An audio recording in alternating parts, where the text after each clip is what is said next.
Hello जो स्वागत है आपका अपनी classes exam study with you में।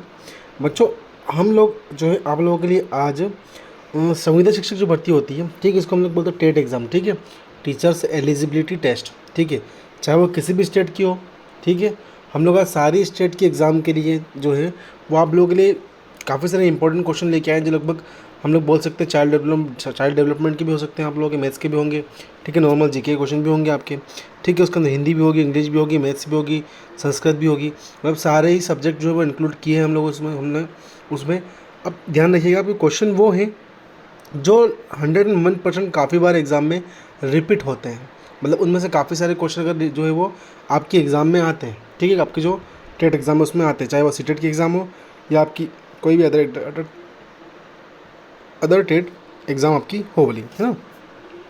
तो देखिएगा, हम स्टार्ट करते हैं बिना किसी देरी के। थोड़ा सा ये ध्यान रखिएगा आप लोग कि क्वेश्चन जो हम आपको बताने वाले हैं वो क्वेश्चन सर आपके इंपॉर्टेंट होने वाले हैं, ठीक है, मतलब इंपॉर्टेंट मतलब इसको बोल सकते हैं हम लोग कि वह जो क्वेश्चन है ना वो आपके काफ़ी बार एग्जाम में आपके पूछे जाते हैं। हम वही क्वेश्चन को आज आप लोगों के लिए लेकर आएंगे, है ना, ध्यान दीजिएगा। अब देखिए, जैसे कि आज का हमारा क्वेश्चन क्या है कि वाइगोत्स्की के अनुसार संज्ञानात्मक विकास को सुगम बनाने में शिक्षक की क्या भूमिका होती है। मतलब बच्चों का जो संज्ञानात्मक विकास होता है उसको अच्छा बनाने में शिक्षक की महत्वपूर्ण भूमिका क्या होती है। तो छात्र को जानकारी और ज्ञान प्रदान करना, ठीक है, आलंबन के माध्यम से छात्र के सीखने का मार्गदर्शन और समर्थन करना, छात्र को पूरी तरह से स्वतंत्र रूप से सिखाने की अनुमति देना, या केवल उन्हीं कार्यों को देना जो विद्यार्थी वर्तमान में स्वतंत्र रूप से कर सके। देखिए, फोर्थ वाला क्वेश्चन तो इसका होगा नहीं। अब फर्स्ट सेकंड थर्ड जो इसका क्वेश्चन का आंसर होगा वो आप मुझे कमेंट में देंगे, ठीक है। मैं कमेंट में इसकी पूरी आंसर की डाल दूंगा, आप लोग देख सकेंगे जाके, उसको डिस्क्रिप्शन बॉक्स में देख सकते हैं जाके, ठीक है, मैं पूरी डाल दूंगा। आप लोग जो है इसके को कमेंट में आंसर जरूर दीजिएगा, ठीक है। आप मैं जो आपको आंसर इसलिए शो नहीं कर रहा हूँ, कारण ये है कि अगर मैं आपको आंसर दिखा दूँगा अभी तो आप लोग क्या है उसको पढ़ोगे ही, आप सिर्फ आंसर पे ही फोकस करोगे। परंतु मैं अगर आपका आंसर अभी नहीं शो करूँगा तो आप लोग क्या है उसको थोड़ा सा पढ़ेंगे, समझेंगे, ठीक है। ध्यान दीजिएगा। आगे बढ़ते हैं, अगला क्वेश्चन दिखाता हूँ आपको। अगला क्वेश्चन क्या है कि किशोरावस्था के बारे में निम्न में से कौन सा कथन सही नहीं है, ठीक है, कौन सा कथन ऐसा है जो सही नहीं है, ठीक है। अब ध्यान दीजिए क्या बोल रहा है कि किशोरावस्था एक सामाजिक संरचना है, हो सकती है, यह ये भी सही, ठीक है। सेकंड का बोल रहे हैं किशोरावस्था और आमतौर पर यौवन को शुरू करने के लिए माना जाता है। यह एक ऐसी प्रक्रिया है जो यौवन परिपक्वता और पुनरुत्पादन की क्षमता की ओर ले जाती है, ठीक है। तीसरा क्वेश्चन क्या है, किशोरावस्था बचपन और वयस्कता के बीच संज्ञानात्मक संक्रमण है जिसमें शारीरिक ज्ञान संज्ञानात्मक और मनोसामाजिक परिवर्तन होता है, ठीक है। फिर अगला क्या बोल रहा है इसका पॉइंट कि विभिन्न संस्कृतियों के बच्चे एक समान तरीके से किशोरावस्था में प्रवेश करते हैं और इसे अनुभव करते हैं, ठीक है। तो आप इसका आंसर जो राइट आंसर होगा बिल्कुल मुझे देने की पूरी पूरी कोशिश कीजिएगा आपकी, ठीक है। आगे बढ़ते हैं, अगला क्वेश्चन देखते हैं। क्वेश्चन नंबर थर्ड क्या बोल रहा है हम लोगों का कि सुजाता नृत्य प्रतियोगिता में केवल इसीलिए उत्सुकता से भाग लेती है क्योंकि वह नगद का प्रथम पुरस्कार जीतने में रुचि रखती है, सर, ठीक है। कौन? सुजाता। अब देखिएगा, वह केवल रुचि का ही में रखती है, नगद जो पैसा मिलेगा, ठीक है, प्रथम पुरस्कार के रूप में, केवल उसकी बस वही रुचि है, ठीक है, ध्यान दीजिएगा।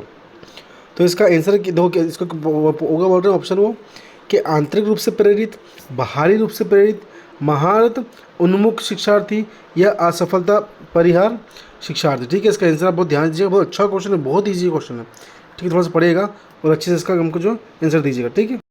अगला क्वेश्चन क्या बोल रहे हैं, देखिए ध्यान दीजिएगा। अगला क्वेश्चन बोल रहा है शिक्षार्थियों के बीच व्यक्तिगत विभिन्नताओं को संबोधित करने के लिए शिक्षक को क्या करना चाहिए। क्या बोल रहा है कि व्यक्तिगत विभिन्नताओं को संबोधित करने के लिए प्रत्येक व्यक्ति में क्या विभिन्नता है, अलग अलग विभिन्नता है, अब उनको संबोधित किस प्रकार करेंगे हम लोग, ठीक है, उसके लिए शिक्षक को क्या करना चाहिए। तो क्या बोल रहा है मतभेदों को असामान्य और एक प्रकार की कमी के रूप में स्वीकार करना चाहिए, कभी नहीं करेगा ऐसा तो, ठीक है। सेकंड क्या है, व्यक्तिगत विभिन्नताओं को नज़रअंदाज करना चाहिए, नहीं, ठीक है। थर्ड क्या बोल रहा है कि विभिन्नताओं को मानव विविधताओं की प्रत्येक विशेषता के रूप में मानना चाहिए, सही बात है भैया, मानना चाहिए, ठीक है। चौथा क्या है, सभी शिक्षक शिक्षार्थियों के लिए एक अन्वय और समान पाठ्यक्रम लागू करना चाहिए, नहीं, ठीक है। देखिए मैं आपको आंसर नहीं बता सकता इसका, ठीक है। आप लोग बिल्कुल मुझे आंसर जो है कमेंट कीजिएगा क्योंकि मैं आपको आंसर यहाँ दिखा दूँगा, शो कर दूँगा सारे, ठीक है। तो आप लोग क्या सीधा बना बनाया मिल जाएगा, परंतु अगर आप लोग उसके आंसर सर्च करेंगे तो आपको लंबे समय तक याद रहेगा। किसी भी चीज़ को अगर हम सर्च करते हैं ना तो हमको लंबे समय तक याद रहती है, ठीक है। फिर अगला क्वेश्चन देखते हैं हम लोग। हमारा अगला क्वेश्चन क्या है कि जीन पियाजे का मानना था कि ज्ञान है। अब ज्ञान क्या है, क्या बोल रहे हैं कि पर्यावरण से निष्कर्ष रूप में पारित होने के बजाय बच्चे द्वारा निर्मित किया जाता है, ठीक है। अंतः क्रियाओं के माध्यम से प्राप्त करने के बजाय जन्मजात और दिया हुआ होता है, ठीक है। फिर अगला क्या है, अधिक जानकार अन्य लोगों के साथ बातचीत से सह निर्मित होता है, ठीक है। यह चौथा क्या है, एक दृश्य व्यवहार है, परिवर्तन है जिसे विश्वसनीयता के साथ मापा जा सकता है। ठीक है, इनमें आपको राइट आंसर बताना है मुझे। ठीक है, ये क्वेश्चन नंबर आपका जो था वो था अपना 7 था, सॉरी 5 था। ठीक है, अगला क्वेश्चन नंबर 6 क्या बोल रहा है कि एक गतिशील कक्षा में आकलन, एक गतिशील कक्षा में आकलन क्या बोल रहा है ये गतिशील होता है, वस्तुनिष्ठ होता है, योगात्मक होता है या मानव संबंधित होता है। ठीक है, तो इसका आंसर देखो मुझे याद है, इसे बताऊँ आपको मैं अगर दर्शाना चाहूँ तो, बाकी आप इसका आंसर जो मुझे कमेंट बॉक्स में दे दीजिएगा, है ना। फिर अगला क्वेश्चन क्या, क्वेश्चन नंबर 7 हम लोगों का कि निम्नलिखित में से कौन सी प्रक्रिया वातावरण से प्राप्त जानकारी के अर्थ निर्माण और इसे स्मृति में आगे संग्रहित करने के लिए आवश्यक है। ठीक है, ध्यान देना, क्षय होना, भूलना या पुनर्प्राप्ति। ठीक है, इसमें राइट जो आंसर आपको दिखाना पड़ेगा इसका। ठीक है, फिर आगे बढ़ता हूँ। देखिए अगला क्वेश्चन क्या हम लोग है कि निम्नलिखित में से कौन सा एक प्रश्न का उदाहरण है जिसमें छात्रों को जानकारी के विश्लेषण करने की आवश्यकता होती है। To kill a mocking bird उपन्यास का कथनांक क्या।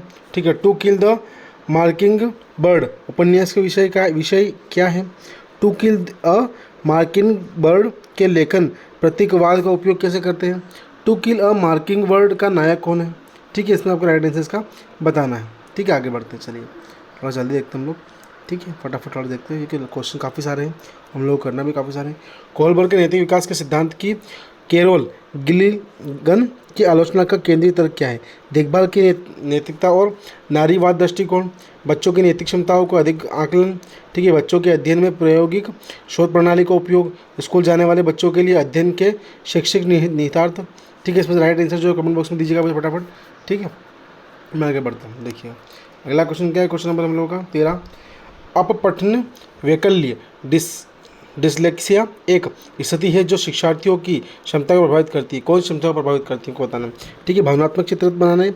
ठीक है, तंत्रिकीय न्यूरोलॉजिकल, ध्वनियों को प्रतीक चिन्हों के साथ जोड़ने, शारीरिक साथियों के साथ सामाजिकरण, संवेदी शिक्षक गतिविधियों के समन्वय। इनमें से राइट आंसर है, आप बताइएगा मुझे। ठीक है, फिर आगे बढ़ता हूँ। देखो मैं अगला क्वेश्चन क्या, क्वेश्चन नंबर हम लोगों का है जो 13 कि एक माध्यमिक स्कूल शिक्षक छात्रों को संकल्पनाओं और वास्तविक दुनिया के अनुप्रयोगों के बीच संबंध बनाने में मदद करके सार्थक सिखाने को सक्षम बनाना चाहता है। निम्नलिखित में से कौन सी गतिविधियाँ एक उपयुक्त शैक्षणिक राजनीतिक होगी।